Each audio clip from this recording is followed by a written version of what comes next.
대한민국 동남쪽 해안 100리 땅이 피해를 입고 서해의 약 2배의 크기 땅이 솟아오르며 만주와 요동반도의 일부가 우리 영토로 돌아올 것이다.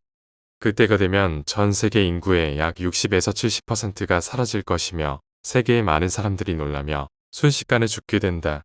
일본은 과거에 지은 업보로 침몰한다.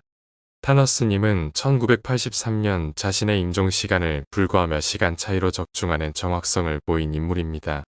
또한 몸에서 13개의 사리가 나오기도 하였습니다. 타너스님은 생전 6.25 전쟁과 울진 삼척 공비 침투 사건을 사전에 예견하고 재난을 대비함으로써 자신의 예지 능력을 입증했으며 베트남 전쟁 당시 미국이 베트남에서 이기지 못하고 물러날 것임도 예견했습니다. 2011년 동일본 대지진 당시 타너스님의 예언이 다시 화두에 오르며 일본의 미래에 대해 예언한 내용이 담겼다는 타너스님이 1982년 출간한 주역선회와 100만 부가 팔렸다는 부처님이 계신다면은 타너스님이 큰 인기를 얻어 주문이 쏟아지기도 했습니다. 수조남천, 수석북지, 천일임수, 해만절 필동, 북극과 남극의 바닷물이 모두 모여 동쪽으로 향한다. 여기서 말하는 동쪽은 일본으로 해석하면 일본이 앞으로 물에 잠긴다는 뜻이 됩니다. 무려 동일본 대지진이 일어나기 30년 전 1970년대부터 타너스님은 일본 대지진을 예언했으며 종국에는 침몰한다고 예언하였습니다. 남을 죽이려고 하는 자는 먼저 죽고 남을 살리려고 하면 자기도 살고 남도 사는 법이라고 말을 남기기도 했습니다.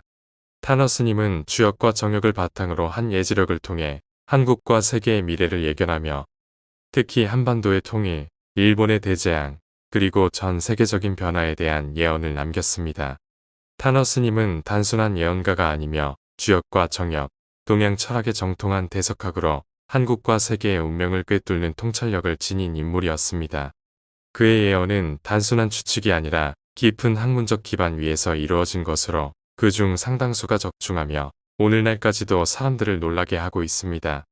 타너스님은 한국전쟁, 월남전, 고베 대지진 등 굵직한 역사적 사건들을 정확히 예측하며 세간의 이목을 끌었고 지금도 타너스님의 예언은 현실과 맞아떨어지며 많은 이들을 놀라게 하고 있습니다. 첫 번째, 한국전쟁 발발. 개미들이 싸워 죽는 모습에서 난을 예감하고 다음 해 6월 25일 새벽 5시에 전쟁이 일어날 것을 괴로 풀이하였다. 1949년 타너스님은 월정사 법당들에서 개미들이 서로 싸우다 죽어있는 모습을 보고 이를 불길한 징조로 여겼습니다. 그는 역학 권리를 통해 다음 해인 1950년 6월 25일 새벽 5시에 전쟁이 발발할 것이라고 예언했습니다.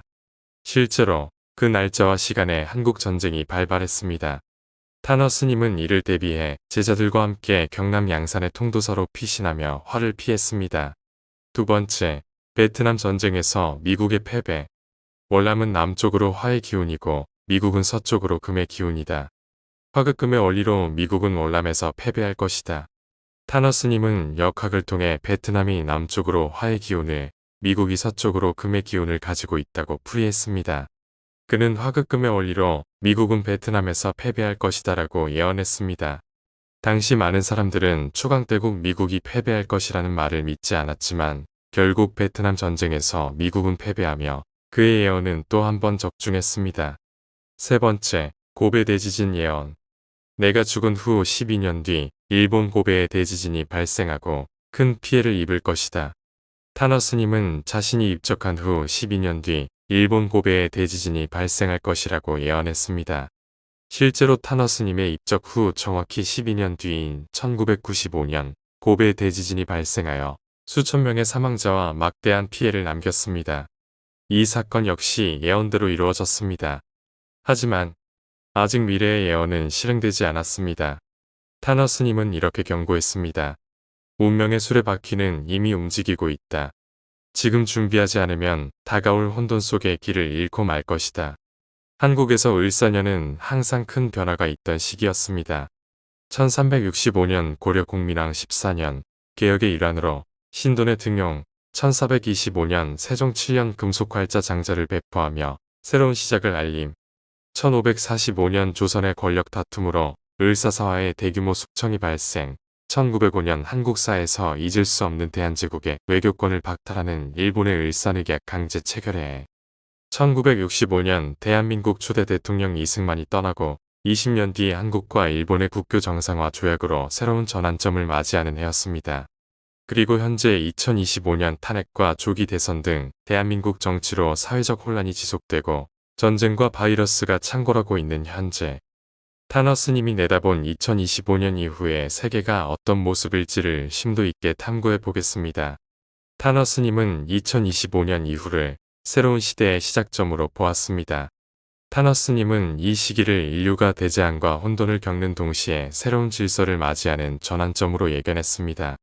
타너스님의 예언에 따르면 한반도는 이러한 변화 속에서 세계 정신문화의 중심지가 될 것이며, 일본은 대규모 자연재해와 지정학적 쇠퇴로 인해 국제적 위상이 약화될 것이라고 경고했습니다. 타너스님은 특히 한국이 선조들의 덕으로 인해 상대적으로 안전한 지역으로 남아 인류 재건의 중심지가 될 것이라고 강조했습니다. 반면 일본은 과거의 업보로 인해 가장 큰 피해를 입게 될 것이며 자주력을 상실하고 한국의 영향권 아래 놓이게 될 것이라고 예언했습니다. 이는 단순히 자연재해를 넘어선 지정학적 변화와도 연결되어 있으며 오늘날 기후 변화와 국제 정세 속에서 타너스님의 경고는 점점 현실화되고 있는 듯 보입니다. 타너스님은 일본 열도가 대규모 자연재해로 인해 침몰할 것이라고 경고했습니다. 북극 빙하가 녹아 해수면이 상승하고 지진과 화산 활동이 겹치면서 일본 열도의 약 3분의 2가 바다에 잠길 것이라고 예언했습니다. 일본 열도의 3분의 2가 바다에 침몰한다. 타너스님은 이를 단순한 자연현상이 아니라 일본이 과거에 쌓아온 업보의 결과로 보았습니다. 일본은 역사적으로 저지른 전쟁과 식민지배로 인해 가장 불행한 나라가 될 것이라고 했습니다. 또한 대재앙 이후 일본이 스스로 회복할 자주력을 상실하고 한국의 영향권 아래 들어올 것이라고 말했습니다. 오늘날 기후 변화로 인해 북극 빙하가 급속히 녹고 있으며 이는 해수면 상승과 함께 전 세계적으로 심각한 영향을 미치고 있습니다. 특히 일본은 환태평양 조선대에 위치해 있어 지진과 화산 활동에 매우 취약한 지역입니다. 실제로 동일본 대지진과 같은 사건들은 타너스님의 경고가 단순한 우연이 아님을 시사합니다. 타너스님은 한반도가 통일된 후 세계 정신문화의 중심지가 될 것이라고 예언했습니다. 타너스님은 한국을 간방으로 표현하며 이 지역이 지구의 중심부 역할을 하게 될 것이라고 강조했습니다. 간방인 한국은 보존되고 통일이 이루어지며 세계 정신문화의 중심지가 될 것이다. 한국이 단순히 물질적 번영을 넘어 정신적 리더십을 발휘하며 세계를 이끌어갈 것이라고 보았습니다. 이는 한국이 역사적으로 유교, 불교, 도교 등 다양한 정신문화의 중심지로서 역할을 해왔다는 점과 연결됩니다. 또한 타너스님은 통일된 한국이 새로운 문명의 근거지가 될 것이며 인류 구원의 열쇠를 쥐게 될 것이라고 말했습니다.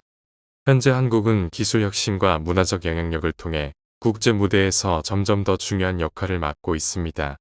K-팝, 영화, 드라마 등 한류 문화는 전 세계적으로 큰 영향을 미치고 있으며 이는 타너스님의 예언 속 세계 정신문화의 중심이라는 표현과 연결됩니다. 타너스님은 지구축 변화로 인해 대규모 자연재해가 발생할 것을 경고했습니다. 이러한 재앙 속에서 전 세계 인구의 약 60에서 70%가 사망할 것이며 많은 사람들이 놀라서 죽게 될 것이라고 말했습니다. 그러나 다행인 건 한국이 상대적으로 안전한 지역으로 남아 인류 재건의 중심지가 될 것이라고 강조했습니다. 지축이 바로 서고 인구의 70%가 멸망하나 오직 간방인 한국만이 보존된다. 이러한 혼돈 속에서도 한국이 선조들이 쌓아온 덕으로 인해 복을 받게 될 것이며 한국인이 인류 구원의 방안을 제시할 수 있는 유일한 민족이 될 것이라고 말했습니다.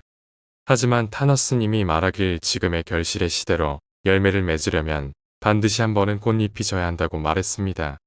이 뜻은 인류가 윤택을 누리기 위해서는 큰 비극을 먼저 맞이해야 한다는 것이며 안타깝게도 아직 그 비극이 도래하지 않았다는 이야기가 됩니다. 파멸의 시기에 우리나라는 가장 적은 피해를 입게 되지만 몇 지역을 피하는 것이 좋다고 말하였습니다. 정력에 따르면 계룡산이 지구의 축이며 우리나라에서 피해를 입는 곳은 동남해 한쪽입니다. 동남해 한쪽 동래와 울산 근처 백리의 땅이 피해를 입을 것이니 그곳을 피하는 것이 좋다. 오늘날 기후 변화와 환경 파괴는 타너스님의 경고를 더욱 현실감 있게 만듭니다. 지구온난화로 인해 북극 빙하가 녹고 있으며 이는 해수면 상승뿐만 아니라 극단적인 기후 변화를 초래하고 있습니다. 또한 전 세계적으로 빈번하게 발생하는 자연재해는 타너스님의 예언 속 대격변을 떠올리게 합니다.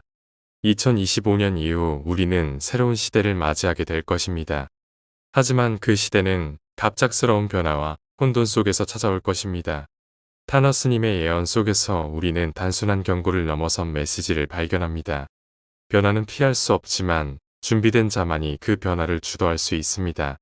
일본 열도의 침몰 가능성, 한반도의 통일과 세계적 역할, 그리고 지구적 대재앙 속에서 한국의 생존까지 모든 것은 이미 타너스님의 말 속에 담겨 있습니다. 우리 운명의 수레바퀴는 이미 움직이고 있습니다. 앞으로도 한국과 해외에 알려지지 않은 수많은 예언가들의 내용을 소개해드리겠습니다. 잘 들으셨다면 구독과 좋아요 부탁드립니다. 들어주셔서 감사합니다.